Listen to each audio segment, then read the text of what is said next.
said I got them all rattling now.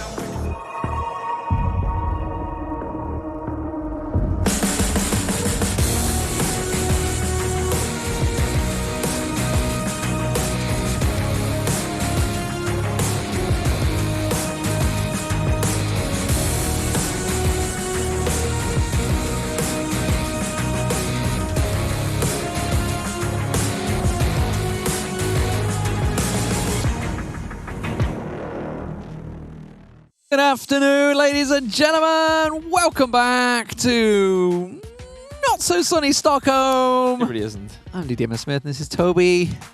He's been busy doing China for the last 2 weeks, isn't it? Yeah, the casting early days. Yeah, it's good.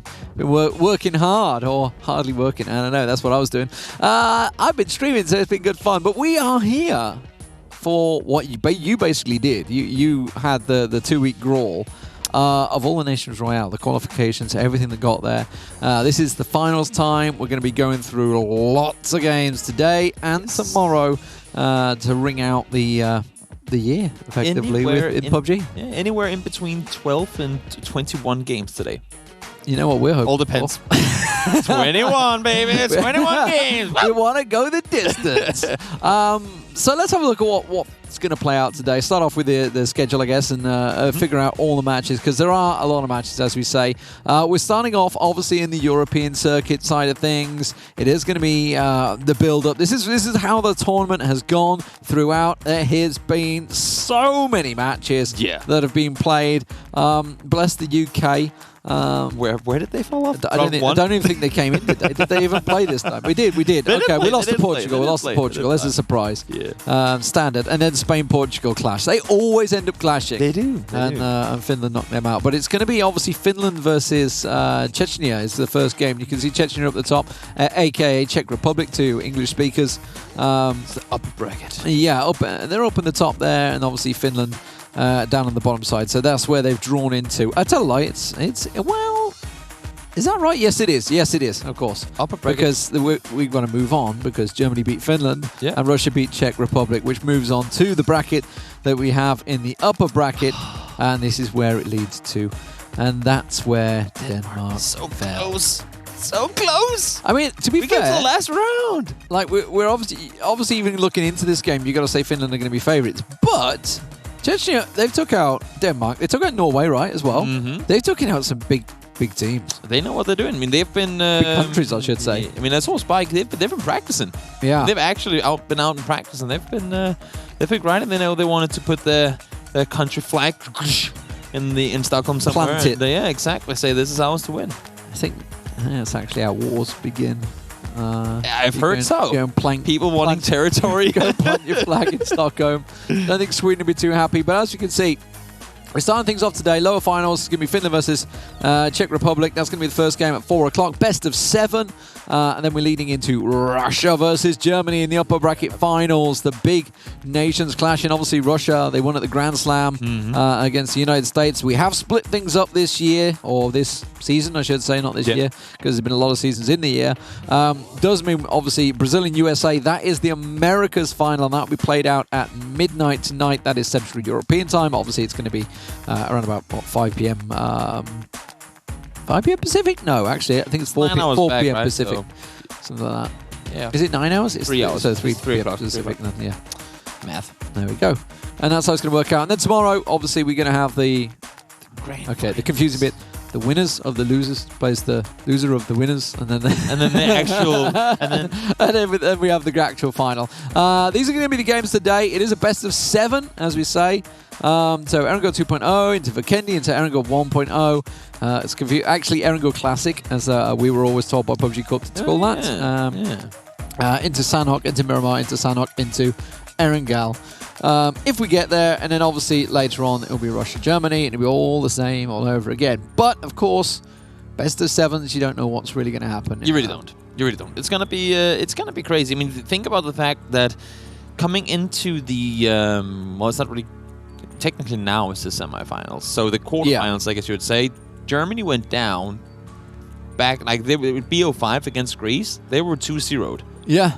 Like they were down 2-0 and they came back and won 3-2. The mighty Greece. Exactly. They came back and swooped them. It seemed like they had no idea what they were doing to begin with. They never got the circles because circles do play a big part. Yeah. They never knew what they were doing, and all of a sudden something just clicked and they just wrecked all of them.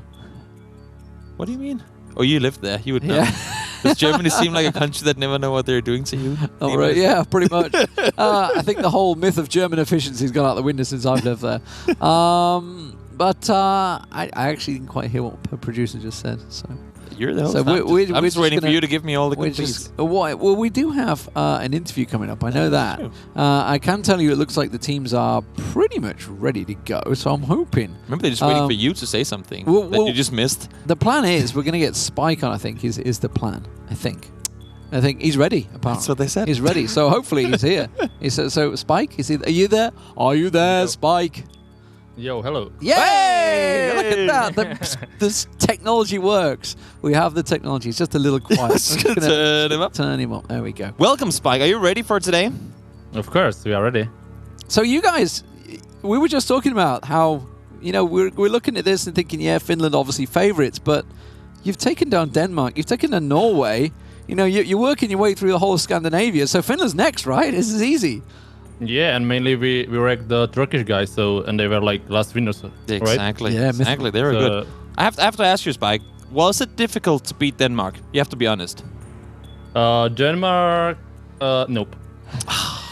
I feared one kind of like not like easiest one, but the Turkish was the most tough. They were difficult. Yeah, I would assume so too. Yeah, I would assume so. So what have you done anything extra to prepare for today? For today, no. We were preparing for the first matches. We were watching like the VODs, where they are landing, how we can prepare, how they are rotating, if they are rotating early or late, and we kind of prepared like for the first 3 matches. But right now for the Finland, we didn't prepare. Oh, okay. So what will you guys say is your strongest map? Like which map are you gonna win on today for sure, no matter what? I hope Weekendy, and second gonna be Sunhawk. That's why we pick it like first 2. Okay. Picks. So struggle on Erangel? Is it? We are not struggling, but we know, like for example, the Finnish guys, a lot of contender OPL players, and they know how to play this kind of maps because they within map pool at a PL or contender. But Sunhawk or Weekend is not played, right? So that's why it's like our like something where we can pop up. Catch him off guard. Yeah, that's good. Makes sense. Yeah. Makes sense. Absolutely, could work out. Well, I don't want to keep you too long. I can see that they're in there. What's your score prediction? We're gonna have a 4-0 sweep. It's gonna be 4-1 or 4-2 for us, of course. Oh, I like that. I like that. And that's fine. That's fine. He's aware of his weakness in Erangel. Thank you very much, Spike. Best of luck to you. We'll get the game underway in a moment. I can see all 32 players from both teams are in the lobby, so I don't want to hold everyone up because suddenly people will be like off going to, I'm just going to go get a drink. I'm just going to pop to the loo. I'm just going to think. And suddenly it's like start the game and there's people missing. For another 15 minutes. Yeah, exactly. Yeah, but I can see. I mean, we're talking about obviously players, from Czech Republic, but Finland, the reason we call them favourites is because there is a lot of big players in there. I can see Page from M47 and Vazku, Enter got Rustamar and Digger in there. There's tons of big names coming through. You think, didn't they also say that about Nations Cup? What? That Finland was going to do good? Finland have always said they're going to do good. No, but at Nations Cup. Right. Yeah. They finished 16th. Yeah. But there was only 4 of them. So you think 32 is going to change? That's it, yeah. I do notice, actually, that not one of them is playing, right? No. Because it was Mexi, Gemty, or was it Samty that went? I can't remember which one. Or did they both go? I can't remember. Didn't Squeaky go? Yeah, because I've been thinking, maybe when you have so high caliber players on one team, it's like the too many chefs in the kitchen. That's it. Type scenario. Well, it's interesting how it's developed. I mean, you cast most of the season so far, but it used to be with the nations, and I probably should have asked Spike about this. The tactics were you'd have like the elite group of like group 1, and then the rest. So the rest would go off and do this thing, and they'd be like, trying to sweep around the back because they're pros and they're going to own everybody. And in realization, 8 people can't take on 32. It's a simple math. Yeah. Don't matter how good you are. In PUBG, you're going to get spotted and they're going to turn on you and you're just going to get swamped and surrounded. And I noticed, I'm looking at this, it doesn't look like that's the case anymore, because I can see they're all spread out. M47 Ents are in different groups all over the place. Fake's in there as well, I can see actually. Lost HD, there's quite a few big names in the Finnish team. But as I say, they are missing the Samty Jempty Bros. They're not in there. Mex is not in there. So, you know, can't have them all. Face, man. So, I mean, at the end of the day, there's a lot of players, a lot of good players in the world. But the fact is, you've got to respect the fact that the Czech Republic could come into this. They've taken down Denmark. They've taken down Norway. They've taken down Turkey, as I say, the former champions a few seasons ago now. So there's a lot of big teams. Is Finland going to be another one? I mean, in all fairness, we haven't really. That's the funny thing, because I remember Spike talking about this both on Twitter and whatnot. We haven't actually gotten to see them a lot throughout this tournament. So, like, when they have been playing, it's always been clashing with other teams who've been playing, and obviously they always play side by side. This is the first time that we get one match at a time. It's always been two matches going on at the same time. They've just been, I guess, unlucky with not being the broadcasted one. And he's like, "Come on, man, we keep stomping all these players, and you guys never show us." And now we finally get to see some of the some of the Czech power. Are we going to give them the curse? I mean, we've interviewed pre-game. It's like, I don't know. Did we just? Now the pressure's on. Did we just put the pressure on him? Obviously, Spike. It used to be Dignitas many moons ago, wasn't it? Yeah. He's been playful. Like, ever since I started casting, he's been there. Yeah. It's been Dignitas it was him and Suntouch and... Oh, that's way back. Oh, I'm trying to think who else was in that squad. Maybe a long time ago back in the early days. But it is going to be Erangel 2.0, or just Erangel as it's known these days. Erangel 1.0 was known as Erangel Classic. We'll refer to them as that, I'll try to. You know what I come to think of? Would be amazing if this tournament happens again. Imagine this tournament format, right? With 3 dedicated gliders to each team. It's the flavor of the month, or flavor of the week, I should say, I guess. Like, every team gets 3 gliders each, like, dedicated, and then maybe 2 PRDMs, so you can, like, proper... You have, like, the tank battalion, and then you have your glider. You can, like, whether you want to use them for spying, I don't know, but that could be pretty interesting. So here's the players for both teams. Obviously, we've got inside games guys, right? Stuff like that for the Czech Republic. They've clearly been doing very well. So it's interesting that they've been practicing and watching drops and watching stuff like that. Like, I'm thinking back to when this first came about, which was what I think GLL Season 2 we did the show match. And it was chaos. But it feels like tactics have moved on quite a lot since then. We've definitely sort of got some proper teams in there. Misa's listed. I didn't actually see him, but maybe he's in there. Whenever you have a format where there isn't really any guidelines to how it's supposed to be done, all teams will go out and try to find their edge on their opponents. And that's where teams have been getting really creative with both how they communicate. They have, like, both Discord and TeamSpeak open, so the general can speak to the captains. They can then speak down to, or the other way around, captain can speak to the generals. They can then speak down to each their platoon. And, like, they've tried to split out in many different ways. And I think what Smike and the Czech Republic team has done is very smart. So it does look like Czech Republic have lost a player. So unfortunately, it does mean we're going in 31 versus 32. What am I doing? I don't know. You tell me. Playing Twister with your cables? Is that what's going on? I had a plan to throw it over my shoulder to stop that going that way, and then I just had a moment. Now, that's what I wanted to do. Erangel in this tournament format has one big key to potential victory, which is military. Whenever the games do go military, which is a rare occasion, but that does happen every now and again, whichever team gets the control of military right off the bat usually always gets kind of a free win in that regard. And now, what I actually like to see here is that both teams have players on military. It's usually one team that kind of gets the control of that. And, this time around, it seems like both of them know the value of the Sosnovka Island. And it's a pretty weird split over Milta and Pachinki. This is with a strip of the Czech Republic through the middle. That's this is unusual. You normally have a pretty east-west. You go east, we go west. Yeah, it's normally pretty clear which way they're going. But this is brave from the Czech Republic team that has dropped in Milta, because they could just get sandwiched if Finland realize it. That because they could be just saying, "Oh, it's Finland. We're dropped in Milta Power. It's us." And then they could be like, hang on, no, because is there anyone in Milta itself? And this could get interesting. They could sandwich the team there. Obviously, there's a surge of support that come in with the circle going the way it has as well. This could be a drawn out fight that happens in Milta. We'll see. Obviously, I'm thinking of the guys down in Novo, etc. Could, like, pour over the bridge and back up, but they could get caught out by players in Sosnovka. I think one of the big things here, now we just talked about military before, is how do you get your troops safely back across now? Because you don't want to have, like, as you said, I mean, it's really, that it was a strategy for a while. So if your best 8 players as the flankers, or it's like the cavalry that comes to help. But no team ever really managed to time it right. So whenever the fights escalated, the one team would lose 15 players, and then by the time the cavalry gets in there, they're one just too late in numbers, and they can't make a difference. So if you want to have that dedicated jump, you see Pixel League, you see Norwich, some of these really good players are down on the military island. They need to make sure to get over to the main island before any fights do happen. Well, I see Strolovac just gone over, so they've secured the gas station, the 3-story, etc. on the corner. So Czech do hold that, and honestly, they actually hold the lion's share of the circle because they've got prison, they've got Rozhok, they've got school apps, etc., and basically anywhere north of that. Whereas Finland, I guess. So the reverse could happen here for Finland.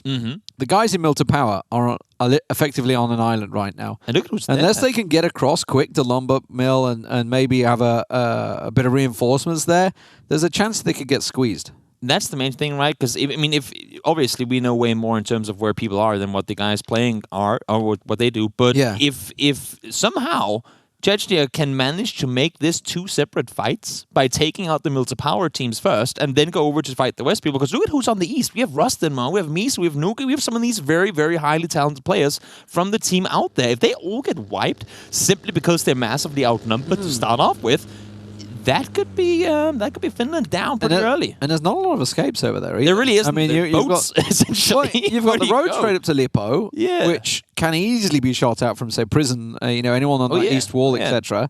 Or you've got the bumpy terrain going across Lumber Mill. There's not really a clean escape. Or you go boats, and boats is just murder right now. Where do you go? Exactly. I mean, I would be thinking that Finland is going to try and make somewhat of an engagement on Milta. It sounds weird, but they know they're there. They are at the moment. They're moving that way. Yeah, right? I can see the reinforcements sort of coming across. I'm looking at Page. Page has been in farm the whole time. He's sending it. Yeah, he's been the man that's been sort of around this farm area the whole time. And now he's here, and obviously the vehicle's going past. So this is actually dangerous for the Czech Republic because they're leaving players from... Hello, did he just spot him? I think Elwin just turned around to go, wait, I forgot to pick up players, and we have 3 cars in this city with 20 people in it. We might want to make sure to pick up some. Pixelic and Co. are just moving over. Hello. Isuba just saw him. Absolutely spotted him. Novik, did you see him? Did you see him? He's looting. He's looting. And he's just going to think it's his own team. He's got no idea that Page is there. So Page is getting so much information for Finland right now. Assuming he's telling it, he's going to go for the shots. Doesn't actually manage to land it. That's Pixelit going past. And now he's put him in trouble because he's kind of surrounded. Doesn't have a lot of support and instantly gets knocked down. Page, the first man down. That is a tough loss to start off the game. But now I guess it does put them 2 further below. Now, the remaining players from both countries are making their way safely across the island, so that has been an issue. Sam Peak does manage to get knocked there. I think there was a vehicle involved, and he gets completely and utterly slammed by Finland. And this is it, right? While Page had pushed up sort of to the edge of Milta, the rest of the guys that were coming in behind have really gone for the road. And everybody that's coming out from the Czech Republic that's trying to get back up towards the ditch, etc., towards the high ground and stuff, they're all getting caught out. This is what we were talking about originally, how they could get pincered, and they have. And we were talking about who was on Sosnovka. Well, there's one guy left, but the rest are just too late. Yeah. And I think they've realized it. They've stayed in Milta. They've realized, okay, we're getting completely caught in transition here. So they've had to wait out. So Finland, they've kind of cut off the escape route for the Czech Republic so far. And now it's just going to be a matter of how the remaining Czech players decide to kind of engage in, because they only lost 1 in all of that. You can see now, I think Jubik is going back. He's probably just going back down to pick up blue, to be fair. But I mean, if you play it safe, you don't really have to engage. And you can see that actually they only really lost 1. Seems like Norway will be able to make his way up towards his teammates. Horseman going for an adventurous car 98 shot there. I don't think it would have been very impressive if it landed. Got to do it for the Reddit. You got it. Highlight videos. Look, sometimes, I mean, Coldavento, when he landed that shot, I still remember it vividly. When he landed the car 98 and the bike passing by, it was just like, oh my word. Yeah. Okay, so what have we got? 1, 2, 3, 4 players left down there for Czech Republic that have been separated. Now, I'm wondering if Finland think, okay, that's everyone gone.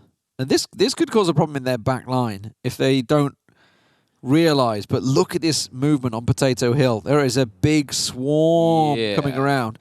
Now, Oh, the circle has favoured Finland. The circle has pushed in.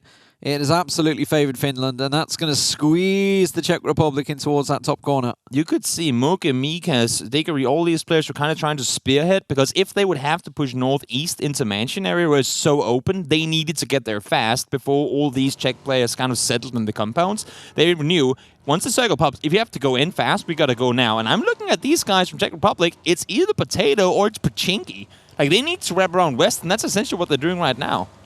Yeah, Finland are backtracking a little bit here, though. They're moving back towards the territory, and they're gaining all these... they don't want to find a Potato, I like that. Yeah, they don't want to find a Potato. They're kind of backing away from it. They want to get all the buildings. Yeah. They're pretty much the entire central area of the circle. Now, that effectively has given the Czech Republic a lifeline, for me. If they can push all of Czech into Pachinki and contain them there, that's pretty much an open track that they're running straight into. If it pulls away and they've got to go across those farm fields. It's got to pull away eventually, right? That's what I'm saying. It's got to pull away eventually, you would assume at least, unless it's like triple hard shifts to the west. I think Potato Hill's in trouble. There's a couple of lingerers that are kind of being caught out here. Twins is going to be the first one that goes up there by the looks of it. Now they're starting to see vehicles alongside each other. There's about 3-4 people left on Potato Hill at the moment, still on a vehicle coming out late. So everybody's getting to these warehouses. The rest of Finland are kind of backing away. I think we're going to safe. I was expecting more of a surge from the Czech Republic onto Potato Hill, but they've kind of played it very cautiously so far. One thing that's amazing to me, and you will be able to tell me as well off of having, well, I think both of us casted the very first Nations Royale, you can see by the way they're moving, the communication and like directioning from both captains and generals, however they've like kind of distributed the commands. It's very clear and it's being executed extremely quickly. I love those crates. It's just crazy. They got it back now. It's gone to Potato. They got it back again. They got the circle back. So now Finland could have completely locked them out here, but because they chose to withdraw to the houses and go center, it's cost them. I mean, there is not...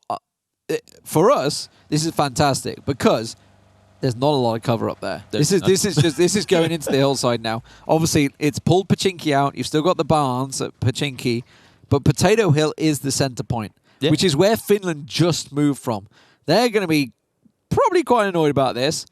I really like the movement that I'm seeing from Czech Republic. Those 4 players that were left in Milter and separated, they didn't panic. They didn't rush in. They didn't try and commit and get past. They waited patiently, disciplined, and then wrapped back around, and they're back with the rest of the team. They also got the crate that we just saw a moment ago. That's all gone to those 4 players that were separated. And now the Czech Republic holds the high ground effectively, with Finland trying to work their way up the hills. I think a lot of what goes into winning these maps is whether you get to decide the battleground, because we all know once the fight starts, like once these knocks starts coming in, that's where the fight is, because you'd already well, that's actually a teammate, so that doesn't count. Whoops. No, but once the knocks do start coming in, once the fight starts, it normally ends in that area that the fight starts in, and the team that gets to decide where that fight takes place usually also becomes the one to win. And it seems like, as you said, Finland is the team that is pushing out of their comfort zone right now. So Finland are kind of trying to flank a little bit here, Mukka and Rustamar and stuff. But they don't realize they're running into sort of the back markers effectively that are coming in from the Czech. The guys that have just got all that level 3 gear are going to be continuing to sweep around, and they're looking to flank right now.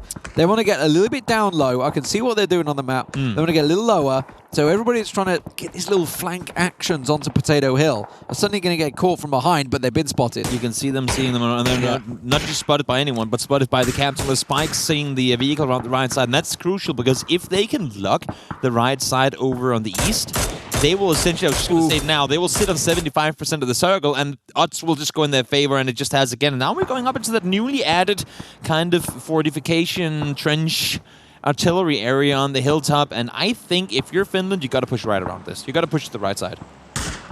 Yeah, but I think that's where they're going to go, judging by the movement that's happening right now. I can see they're all going to push over there. So that leaves, what, Luke, Novik, etc. They're the guys that kind of got to hold the line. Yeah. They're outside the circle. The rest of Finland is trying to push around. Levy's been caught out already, so he's gone down. That's going to balance the numbers a little bit, obviously, with Czech losing no one so far. Actually, no, they lost one. They were the ones that started with 30. Yeah. They were the ones at 32. Just 2 loss for Finland, so early days, but here we go. Okay, so there's big movement from Finland. How ironic, the great drops where Finland just left. I mean, if you guys out there watching go, oh, but it's also boring in the early game. Believe me, if you just like blink for a second now, this game could be over in 2 minutes. Yeah. Like once it goes down, it goes down. There's no way around it. Free kill. Taking down 2-0 there, and I mean we can kind of kill feed cast this right now. Yeah. But believe me, in a moment it's gonna be practically impossible. And this is the crates coming into it because free kills one of those Mark 14s. This is all. Everybody from Finland, you can see, is being pushed to the right hand side. They're having to sweep around the eastern side. Now you see this little group ahead on the top there.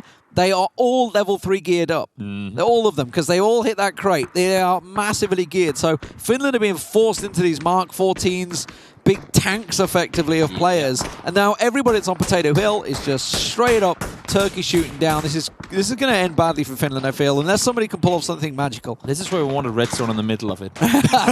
Just to add to it, Mansi is down as well, and I think again the battlefield has been set, and now it's just a matter of whether Finland can make it up this hill or not. Finland are trying, they're trying to spearhead the hill here. You can see this is the push. Jupsy up front, Mikaz, they're trying to go for it. Mikaz, the captain, trying to lead the charge. Can get into assault range? It's going to work out maybe. They've got a couple of hits now, but now they're going to be in grenade range. Mikaz, Jupsy, all eating the frag grenades that are all coming down the hill. As soon as they try and surge up, use that smokes to get around, they are getting battered. They have reached artillery distance, and now they are in for a tough one. It's an uphill push. Fortunately for them, not all the Czech players can see this angle right now. Czech is absolutely swarming them. They are They're swarming from all sides right now. Lost HD getting a couple of kills there, though, but they're starting to work out, but there's another Mark 14. Doubles taken, gets Lost HD down there, getting pincered. Everybody from Finland starting to be pushed. You can see it there. They're literally all that is the blob on the hill of Finland. That's all the remaining. Look at Czech. They continue to push out. Look at Ostrolovac in the background, flanking all the way around the edge of the blue, working it down, and Finland are absolutely in desperate trouble. They're starting to get nade range themselves. Digger with an AWN managed to land a couple, but instant reply from the Czech Republic takes 3 more down. I mean, just listen to the grenades right now. It's as if Finland and Czech has decided that New Year's Eve is today. There's explosions going on everywhere, and I'm seeing a lot of Finnish blood in this kill feed. And this is good for for Czech Republic. Remember the interview, Spike wasn't confident here on Erangel 2.0. Yeah, true. That's a big couple of kills, though, for Horseman there. That's some good work. Finland getting a couple back here. This is starting to work well for them, but they're down by 11. It does look like they're down by the numbers. Yeah. Conqueror trying to go off. He gets a couple more. This is starting to get a little bit scary for Czech Republic, but now they're down 10 more kills to go, and it should be done. But they have managed to take down the flank. That was the last couple that were remaining. That was all that was miles left. 21-9. Yeah. That's going to drop a little bit because there's a couple of knocked players out there. Exactly. I was just going to say, remember that knocked players don't count in the kill feed, so they might actually be looking at 2 or 3 players alive. This should be a Finland sweep. And as you said, Spike wanted the wins on Sanak and Vikendi. They're going to get one here. There you go. Jet to bring it home. And as I said, I counted it up. It took 2 minutes and 15 seconds from when I said, this game could end in 2 minutes. 2 minutes and 15 seconds was what it took for Finland to try and run up that hill, and in the end, not make it that far. And it's funny because you look at the kill. I can see the kills there, the 4, the 3, the 3. These are all the players that were left in Milta that came up around the side, got themselves the double crate, and they were the flanking team on the far eastern side of the circle. And the irony is, for Finland, that they held Potato Hill and chose to withdraw from it. We were surprised that they were withdrawing from it. We thought, okay, you could take the fight because obviously most of the Czech Republic, they were in Rozhok and school apps and stuff like that, and they had to push around to Pachinki, and then Finland just withdrew. It did hard shift. I wouldn't say it was a big hard shift. No. But it did hard shift, obviously, back to the north, which is where they just left. They'd all just evacuated Potato Hill. And once you leave the high ground, you're putting yourself in a problem. So I really like the disciplined play we saw from Czech Republic there. It was very nice. Also, just, it means taking what you can get. Yeah. A lot of teams, they are very hesitant to go, oh, but this should be up there. Let's panic. go We need to check get it. this Yeah, position. exactly. Yeah. But Czech, they were very consequent, saying, these guys are clearly backing off. And in all fairness, had the circles shifted down southeast to the compounds, there's no way in hell Czech would ever have been able to make it down from that hill themselves. So it's just the fact, as you said, that the fact the circle went back up to the hillside made it extremely hard. You can see here, I mean, once they were within nade distance, the shots in the beginning kind of went even 1-to-1 on either side, but once the nades came in from the top, it's so much easier to lob a nade from up down to plateau below than standing down the hill trying to jump for one uphill. It's just not going to get that far. And the fact is that Finland obviously tried to bulk move through the middle as a blob, whereas, you know, they were holding the hill and then the pincers just come They were asking for the nades. just come around. And once you've got those flanking angles, there's nothing you can do about it. I like the idea, though. Push that right side, because the left would have been, first of all, it's a steeper hill and it's a longer hill. Yeah. So get up to the plateau fast and then see if you can wrap around. But as you said, the guys that came from the side from middle to late, they were there holding and they did well. I mean, there were 5 guys. They were holding off something like 10, 15 players. Yeah, and all they needed to do was just keep their heads down, a couple of shots, stay alive, stop you pushing, and it worked out well because everyone on Potato then clearly, obviously, Mikaz was leading the charge, right? Along with the team, with they choose to turn things around and go for it. Right, quick break, and then we're moving on to the next map, I believe. So do not go anywhere. Blink, and you might miss it.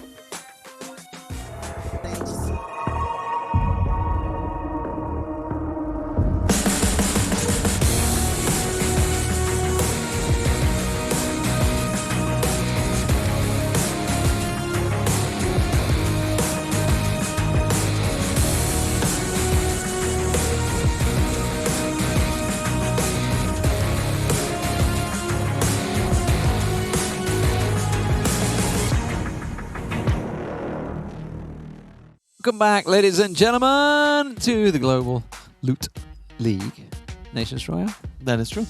That's what This is Toby. I'm Lee, or D-Man, whichever you prefer. And we just saw the Czech Republic or Czechia. I don't know which you prefer to refer to. We just had this whole conversation off air. I don't know which one is correct anymore. The short form name or the long form Chechnya. name. That's another place. It's not Chechnya, which I heard you kind of almost say. In I was like, that's a different place. That is a different place. A little further to the east. But we are going into what should be Finland's home territory, Vikendi, in the snow. But also a map that Spike said they were going to win. Spike said they are favourites on. Yeah. This is the map that he fancies. Now, obviously, and rightly so, because what he said is completely correct. It's a map that a lot of the pro players don't focus on. Yeah. Based on obviously not being played in any of the leagues and not being really liked by too many players at the end of the day. Despite the fact I actually enjoy the map. It is a nice map. I like it. It has different values, but they're also... I mean, it's like with Miramar. When it first came out, no one enjoyed it, but then things were done to make it better, and then it was good. And the irony is, for this style of game, it's a great map. It is. It's perfect. It's for duos and squads, I get it. There's too much third party in, probably. Yeah. Just a bit too open for that. But for this sort of game, it's perfect. Do all of them on Vikendi. That's it. We just do 32 versus 32 on Vikendi. Only Vikendis. Yeah, good. Yeah. I feel like this is a map that's very open for repositioning. We kind of saw it with Potato Hill last game. I want to say that Potato Hill, that area, is the most Vikendi you will get on Erankle to some extent, because you have the trees, you have the different heights and stuff, which you don't really have too many other places. And because, I mean, the only other place you go, you have the heights, that's Miramar, but then you don't have the trees. And I think both Potato and most of Vikendi is a pretty good one there. I would say it's probably... My only issue with Vikendi is there's a little too many towns in a small area. Too many building compounds here, there, and everywhere.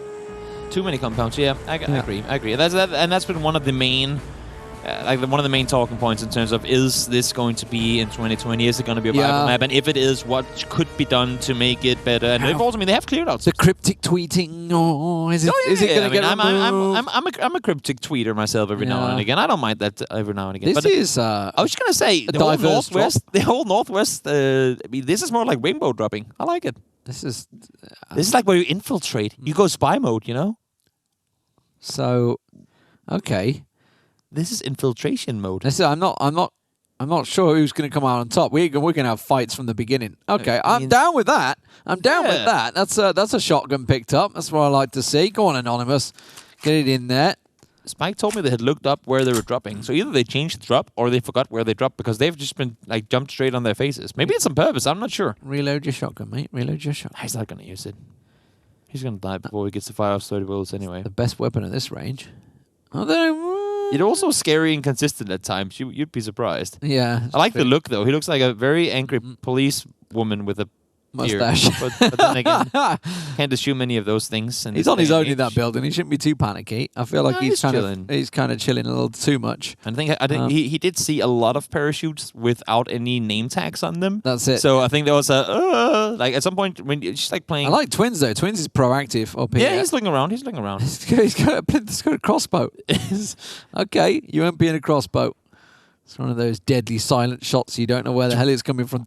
The only gun other than the AWM-2 one-shot a level 3 helmet, by the way. Yeah? Can land if you can land the shots. If you know what you're hitting, then yeah. Sure. Exactly. Okay, Blood. Did you see him? Well, he must have. Bloody Jesse absolutely does. Doesn't land too much though. Meanwhile, Elwin's been taken down. This is a squad game than a platoon game. Like there won't be that one big fight. Yeah, It's always going to be small skirmishes throughout the game. Okay, Jupiter's got a good angle, but N24 from this range, I think probably. Also, just all the fences. Yeah. So many things that can prevent The single bullet from bullets, actually hitting. yeah. Yeah, exactly. So many ways that can go wrong, and is it worth giving up your position on a shot that there's a big chance you won't hit? It's. Is Manzi going to go for it? Is he going for the peak? Because if he is, he's going to get a big slice of bloody Jesse. Should see him. Twins is... Oh, Jupiter's on a really good flank here. Twins has been caught out. That's going to give Jupiter all the information he needs. Anonymous does get knocked and taken down at the backside there. Bloody Jesse's going aggressive, but they have been completely wrapped out now. That nade going in, that's going to confirm. No, misses the window. Small issue. I mean, it looks to me like when you Okay, look bloody at the map, Jesse just hit M24. Yeah, I think he must know. He must know. He's kind of split in the middle, and it looks like all teams have dropped in 3 squads of 8. Yeah. It seems like that's what they've done. So the reason Anonymous knew where they were. Let's see here. That's a good little flush down there with the UMP against an M4. Not a fight that you would normally win, but it's a good start for Finland here. Yeah, they've come out on top of this one. There's only this last man standing. Venifo. Tie things up. Venifo, yeah. We can call him that. In a 1v3. Jupsik on the stairs. He's going to get the loot. Well, I mean, all these guys are pretty low looted. I don't think Twins are going to be able to crawl in there. Just trying, bless him. Gotta give credits for trying. Oh, no backpack, no nothing. Jupsik just peeked. He saw him. He saw him. Okay. Okay, Venue. Gonna get caught out, but Jupsik goes down. The support's going to come in. Is he going to be quick enough? Comes around the corner, tries to get the spray down, gets the instant headshot. That was the last bullet he had, but the nade came back out.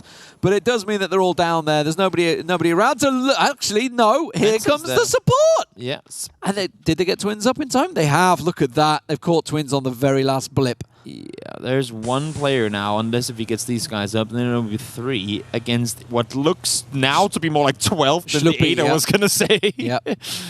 Yeah, they're pretty damn outnumbered at this point. The entire Czech brigade just came down to say hello. Jupsik's in trouble, back on his feet, but they are surrounded and they're on just this stairwell. That's all they've got left. About to get pushed from around the side. That's going to be working out well. They've got doubles taken down. The highest fragger in the last game. Schluppy also tries to get the push around. That's got another one down finally. Schluppy comes around the back along with Spike. Support has arrived and they will be all down. But look at those knocks though. They did well. They did do damage. Unfortunately not. Oh, hello. Coming in behind. Pro player. It's only one player though, and this whole area is very red in terms of naming. So I would assume that whether he gets knocks or not, it won't really matter too much. Because as you can see, with the angle they're taking, no one's gonna get flushed off with those knocks.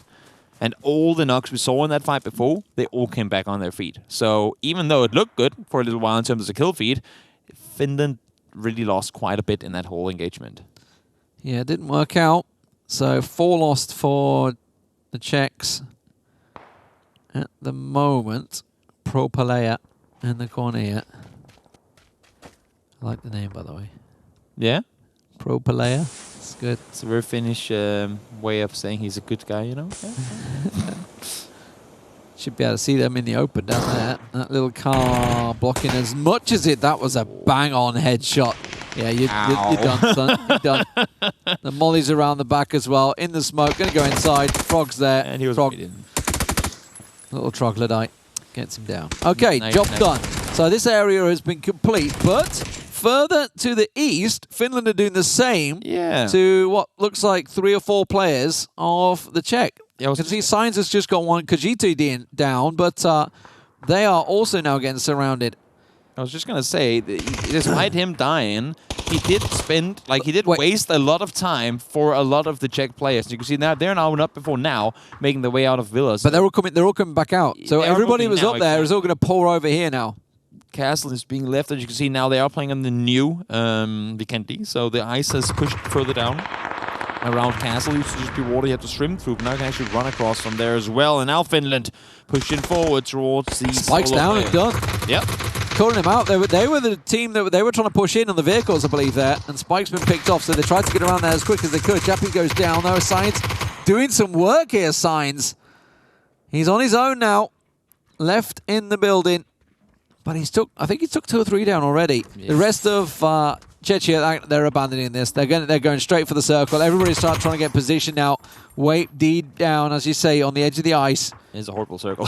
Vulnerable, yeah, it's a horrible circle down the bottom. It really is. And the more time you can waste on your opponents, like as a solo player, as Saints, I mean, look at how, what is this? 7, 8 players that he's, well, pretty much wasting their time for that 1 kill, right? Look at how many players from Czech Republic have managed to make their way into the circle off of, well, essentially Finland not having. Look at the cutoff. Look at the cutoff. They've covered the castle. They're covering the other room. They've isolated everybody that's there. Yeah. Is now going to have to take a massive rotate. All because Saints managed to, well, pretty much play peekaboo with them for such a long time.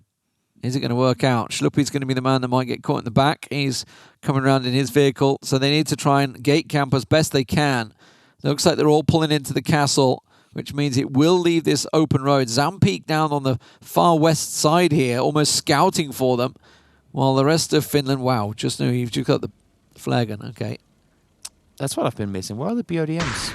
Yeah. We had like a game with a BRDM brigade. I mean, we only had 2 of them, but just like running side by side into war. Did he fire it off? He did fire it off, right? Yeah, you can use them. He did fire it off. Yeah, there we go. Okay. I thought I saw him reloading, so I assume he fired it. So that's actually dead center, I think, isn't it? So there's that's something along it, yeah. Yeah, so they should be okay with that one.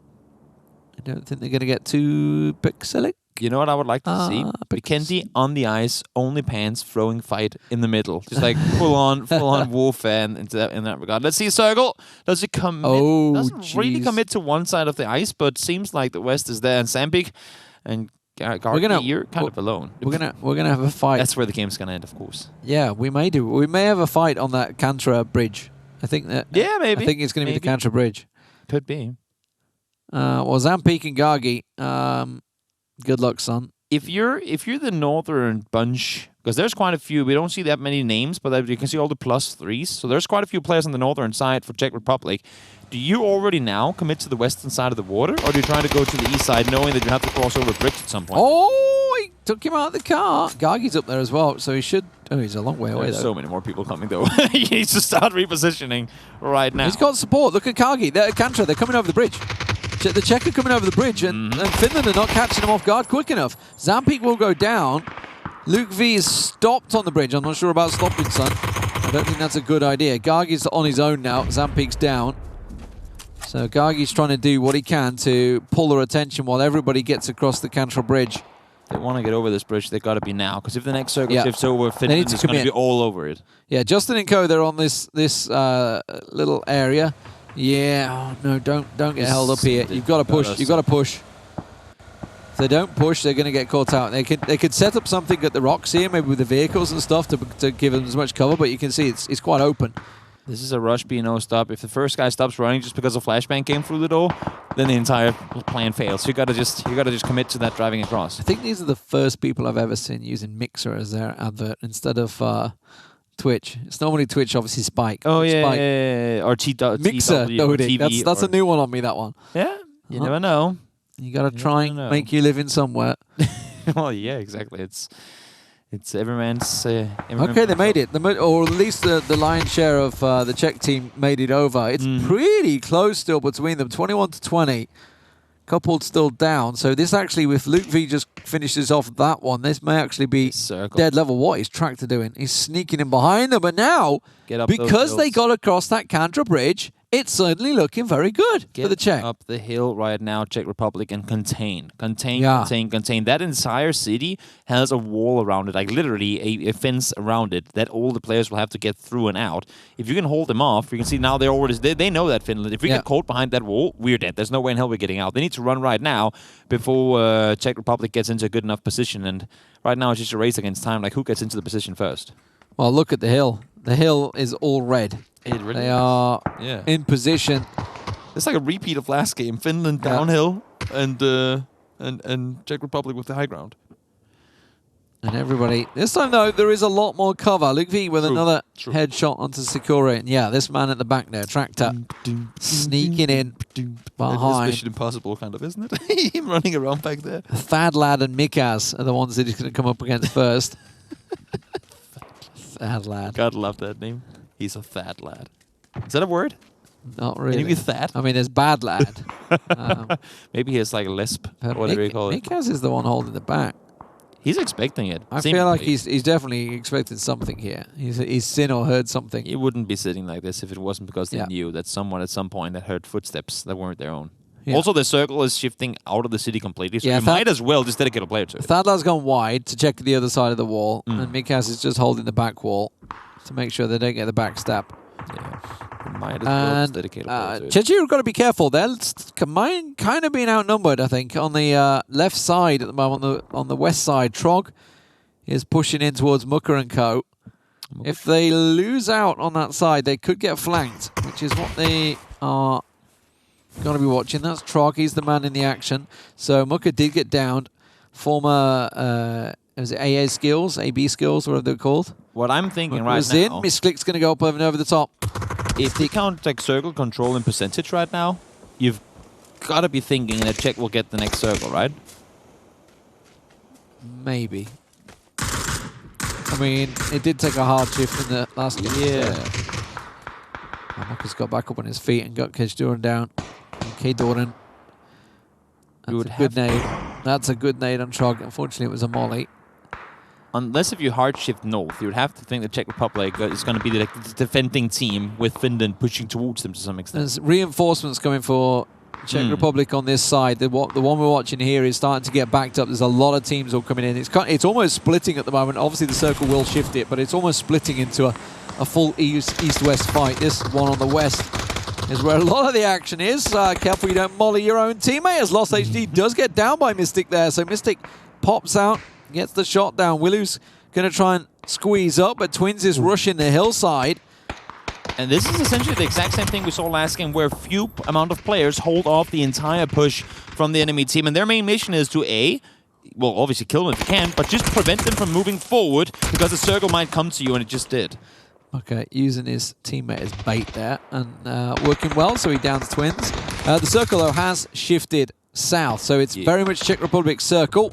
The question is, what will they do with it? Because Finland have the numbers, and they are squeezing on the west side and slowly working their way through. Mystic is kind of like the front man holding them at bay.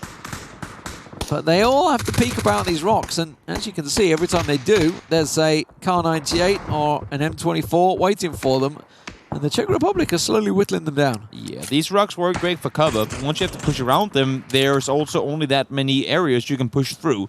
And if you're Czech Republic, you just sit and wait for them to come through those very specific areas. As long as you can hold them, it shouldn't be too difficult to win this one. Is that Hawkins for the Czech Republic? They got an you didn't know he's from there? They got an inside guy, have they? Tractor finally reveals his position. Now I think Vasco and Holzman realize that there's a guy shooting at them from behind they would want to deal with pretty quickly. Aston Mar confirms. It's back and forward at the moment. Pretty even. Tractor has spotted, as you say, that's him gone. Boom. So. Done. So, tried to get around there. Mystic still hanging back there. He's got Thadlad down. Tuho is near him. But the Finnish team are starting to squeeze further and further on the western side, but it is very even. It is. Rustamar's been picked off. Mystic, of course, the man on the back, is the man that takes him down. Mucker looking back to thinking, where did that just come from? They thought we dealt with that little pain in our backside. He's in the blue, but he still survives. There's more of them. They're everywhere, as they say. still a lot of circle control for the Czech Republic, but I don't think that's going to matter because this fight will happen here, blue circle or not. And now the Finnish are pushing forward up the hill, and you have to be ready with this response pretty much right now. Yeah, it's pushed if over you're the Czech east. Republic. It's pulled east. That's where they were losing a battle on the west, and they pulled to the east, and it's looking like they may overrun it here, but it's back and forth, and Czech Republic pop out, and that's a lot of AR action going on. Sonic goes down, Nade rattles in, gets Gargi down. Ostrolovac's going to try and peek over, but look at the Finnish response as they try and pour over the hill. This is going down to the wire at the moment. I got to say, for the Czech Republic, they are now all on one side. Everybody that's on this east side is pretty much dead or getting overrun, but the west side is strong and it's working out well. I think the Czechs, with this flanking maneuver, here we go, look at this. On the west side, they're all pushing around. Finland are in trouble. This is the final push. This is where the very final fight will stand. And as you can see, out in numbers right now, Finland will have to pull off something amazing. They've They're only down got 4 to standing. just 4 players, yep. 4 standing, maybe that's down to 3 standing, I think, as Mikas gets finished off and knocked. There's not a lot they can do about this. The numbers is in favor of the Czech Republic. And while it looked like Finland maybe had to just push that hill, it was just a little too far. Sakura, the last man standing for Finland in a 9v1. He's got to push around the side. Actually, I think there's 2 more down there. So he's got to get around. That's a 2v1 on that rock. He's just got to try and play the numbers. Okay, 30 bullets in your gun. What are you going to do? Doesn't matter. Gets 1 down, but he's finished off. And it will be 9-0, which makes it 2-0 on maps for the Czech Republic. And once again, this is a map where it ends in Finland territory, but Czech Republic comes in and claims it. They were just too slow to leave the walled city, as you say. I can't remember the name of it. It's the walled... Start with a V. And then no. On Vikendi. But this was obviously the action early on. As you said, it's very much like squads of 8 dropping separated. Yeah, it was, yeah. Kind of odd fights, a bit of 4v4s and stuff, and then reinforcements came for one team, then Finland reinforced on the other side, and then it looked like Finland had the circle priority. They had the positioning, but again, great maneuvering from the Czech. They committed everything to the fact, like they were banking on the fact that the circle pushed towards the city, and they would have been forced to push in from the open. Had they committed just, I want to say 5 players at most to holding off that bridge earlier, the guys would never have crossed over. They could never have made that escape. There was only 2 bridges for like 90% of the Czech players to cross, and they gave them one of them. And they were already in position at the crossroads, right? There was about 3 or 4 players at the crossroads already. So you just gotta wonder, it's like, why are we not? There's a lot of people coming over the bridge. Yeah. There's a lot of people coming over the bridge. They're all over the bridge. I think a lot of that came back to Saints holding off on 8 or 9 players. Delaying even though he didn't really do much in terms of damage, excuse me, I think he got 1 or 2 kills, which is good. Of course, it takes up more than what he's worth himself in terms of numbers. But the fact that 8 or 9 players up there was like, they were just saying, we cannot give up the city, because if we push half of what we have, like, if we take 5 of the 10 players here down to the road, and they then come before you guys come down, then we're screwed because we lose the middle point. So him alone, not going to say he can win, but he made it easier. Just slowed things down enough for the Czech to pick up a second map. 2-0 for the Czech Republic. Are they going to take Finland down 4-0? Join us after the break.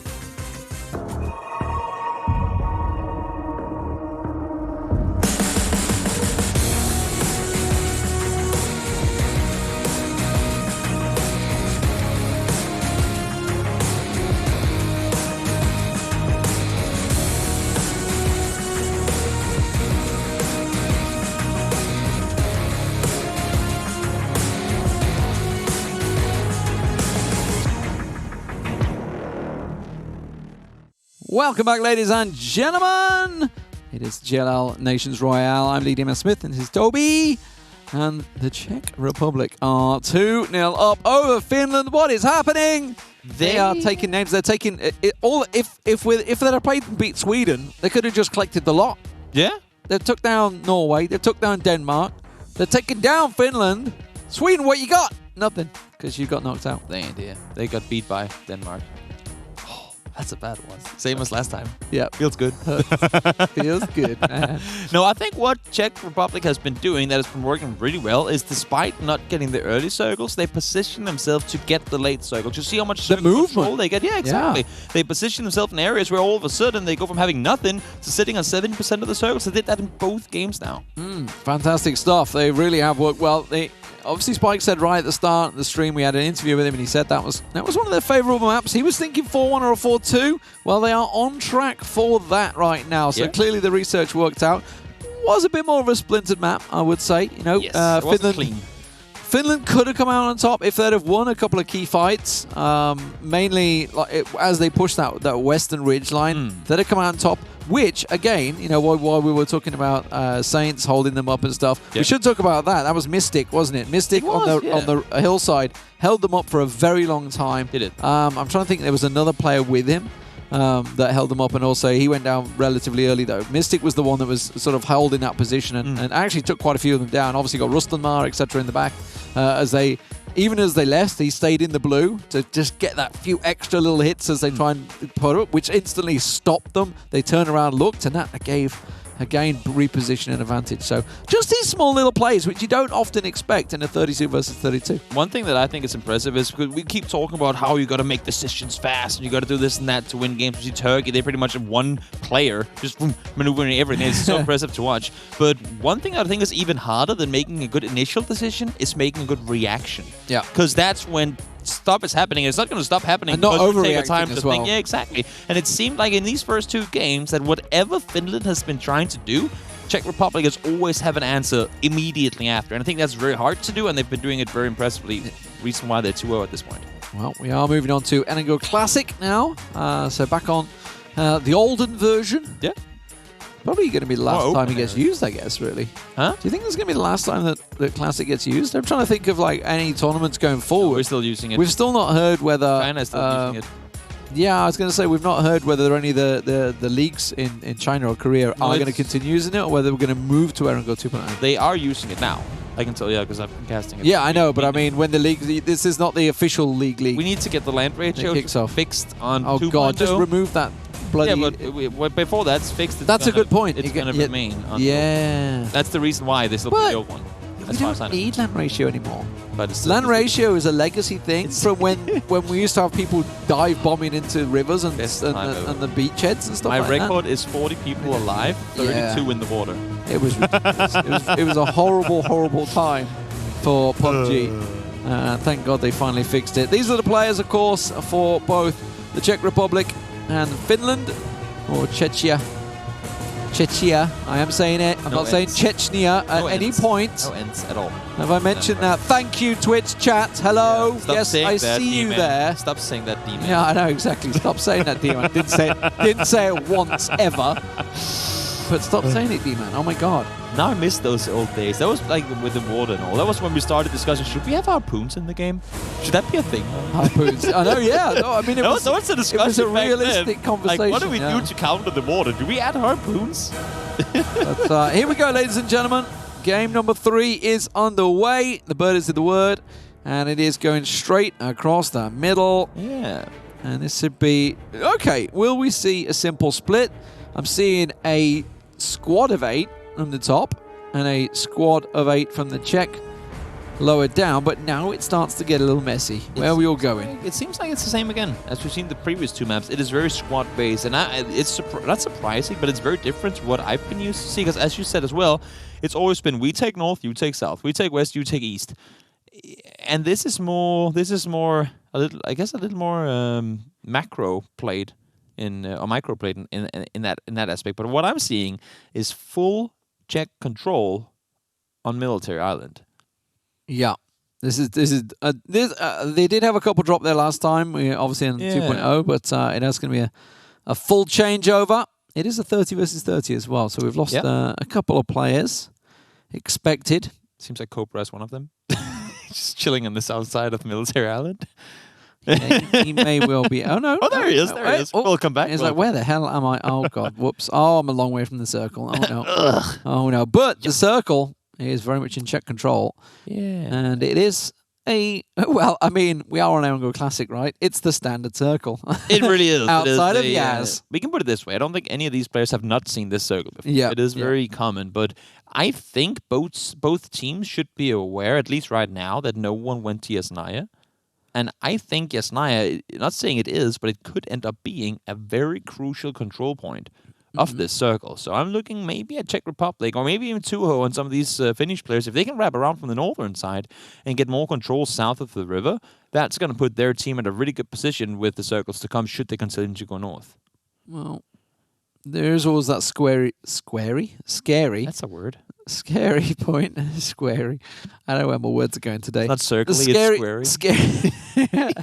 It's going to suddenly morph into a scary moment of where, you know, they all pile into Yaz and then it pulls away from Yaz. And suddenly the whole team's scratching their heads like, anyone got any ideas? How do we get There's out? no land ratio on How this. do we get out of this? So could go anywhere. It could go anywhere. Yeah. Which is a good. You can go into that lake. It is good fun. I mean, that lake's one of the primary causes for the land ratio. True. Too many times we saw that. So okay. What's the realistic objective here for the Czech? Because they Compound have control. So do they stick to where they are? Do they try and center up? Obviously, you got Heaven over to the right, along with Mansion. Further to the left, you've got the Team Liquid compound, and then obviously the fields. You've got a couple of yellows in there. I can see where Trog is. That's a strong compound as well. There's two big compounds around there. Yeah. Whether they split across and take that territory, or whether they try and stick to it. Oh, Okko's not on a good loot run, is he? In general, just compound control. I mean, you dedicate 2 players to each area because every compound is also going to work as an outpost. No Finnish player is going to rotate on his own, so you'll always see 3, 4, 5 vehicles driving around. And if you spot that, you will have an idea of where the main forces might be headed. And that's going to function well for you. Ogno spots out Horseman in the open, and where's Horseman? Wish he had a horse right now. Well, yeah, despite not having a DMR of any variety, he just thinks, you know what, I'll try and long range it with a Scar. And surprise, surprise, but it turns out with an SLR, it doesn't work out well for him. It's as if the odds turned against him when his hollow is I feel like really. I feel like for a moment, like that's that guy that's on your team, and you're just like, what are you doing?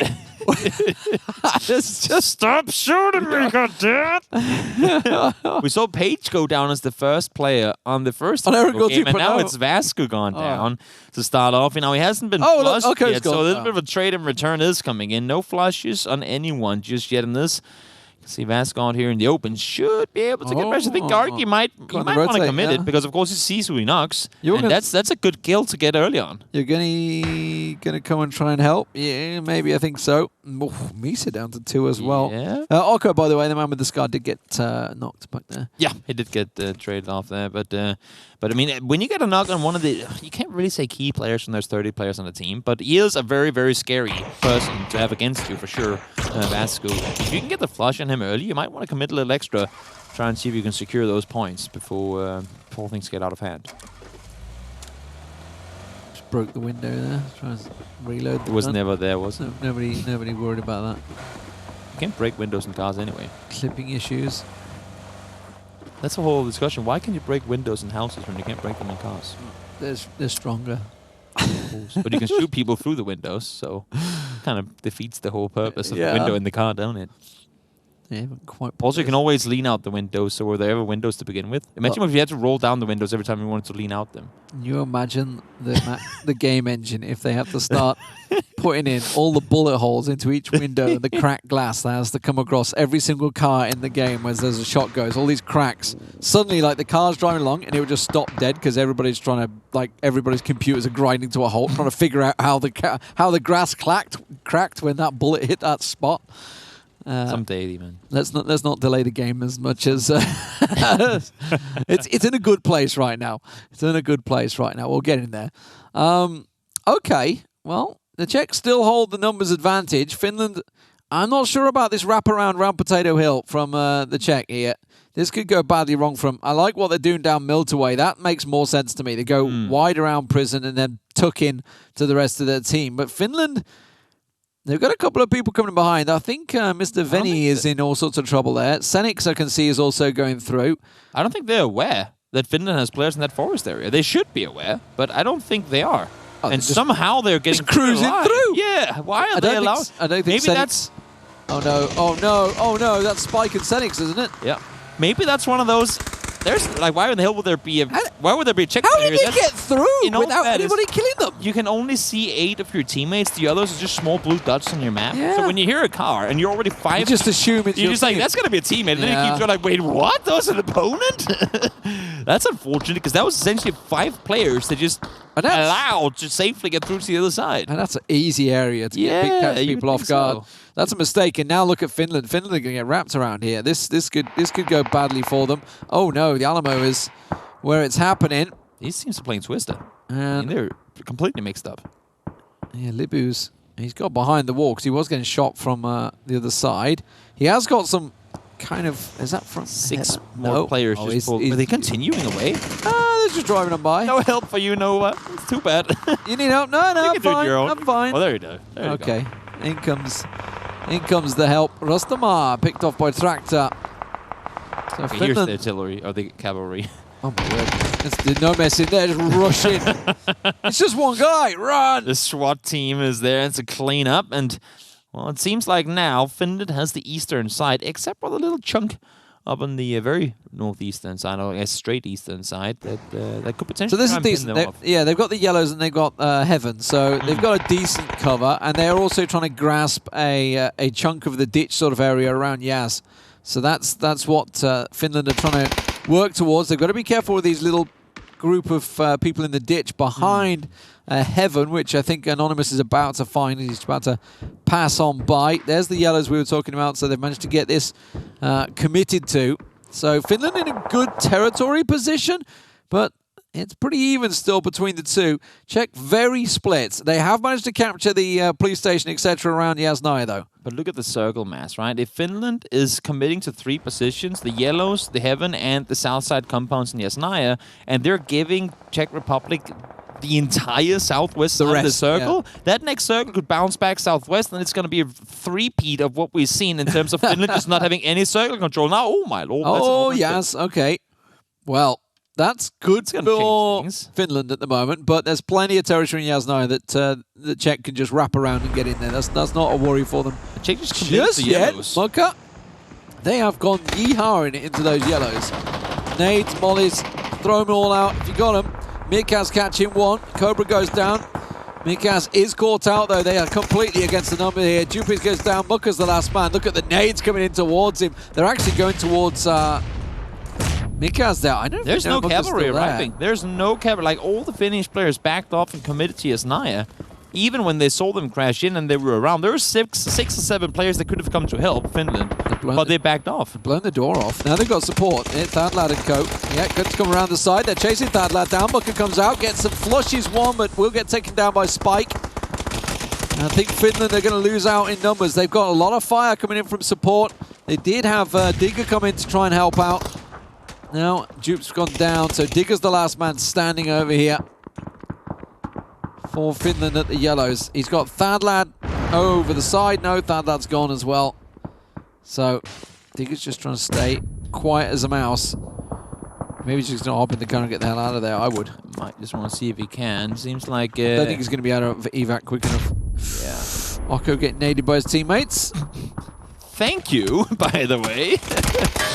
And now Digger pops out and gets his settings. They will stay put for now. And you can see the remaining players that were up in Yasnaya before. The few from Czech Republic has managed to push down towards them and help. Digger, he does get taken out.